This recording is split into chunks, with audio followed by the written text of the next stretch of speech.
இளைஞர்கள் குடிப்பழக்கம், கஞ்சா, போதை இவற்றுக்கு அடிமையாயிடக்கூடாது. அந்த பக்கம் போயிட்டீங்கன்னா வாழ்க்கையே கெட்டு போயிடும் அப்படின்ட்டு நடிகர் ரஜினிகாந்த் அட்வைஸ் பண்ணியிருக்கிறாரு.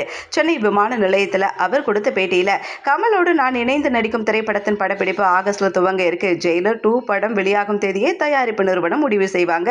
அது மட்டும் இல்ல, ஜனநாயகன் திரைப்பட விவகாரம் பற்றி நான் எந்த கருத்தும் சொல்ல விரும்பல அப்படின்னு சொல்லிட்டாரு. அது மட்டும் இல்லாம நடிகர்கள் பின்னால் செல்லும் இளைஞர்கள் ரொம்ப ஜாக்கிரதையா இருங்க. அவங்களுக்கு ஏதாவது அடிபட்டால் அவங்களுக்கு தானே காயம் ஏற்படும். இளைஞர்கள் படிக்கிற வயசுல முதல்ல படிப்புல கான்சென்ட்ரேட் பண்ணுங்க. அந்த நேரத்தை தவற விட்டுட்டீங்கன்னா வாழ்க்கை முழுசும் நீங்க கஷ்டப்பட வேண்டிய நிலை ஏற்படும். ஸோ இளைஞர்கள் கவனம் படிப்புல மட்டும் தான் இருக்கணும். அவங்களுடைய சிந்தனை, செயல் எல்லாமே படிப்புல இருக்கணும். இளைஞர்கள் முதல்ல தங்கள் உடல்நிலை மற்றும் ஆரோக்கியத்தை பார்த்துக்கோங்க.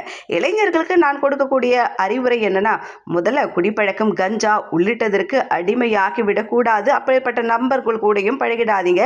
அந்த பக்கம் போயிட்டீங்கன்னா உங்க வாழ்க்கையே கெட்டு போயிடும் அப்படின்னு சொல்லியிருக்கிறேன்.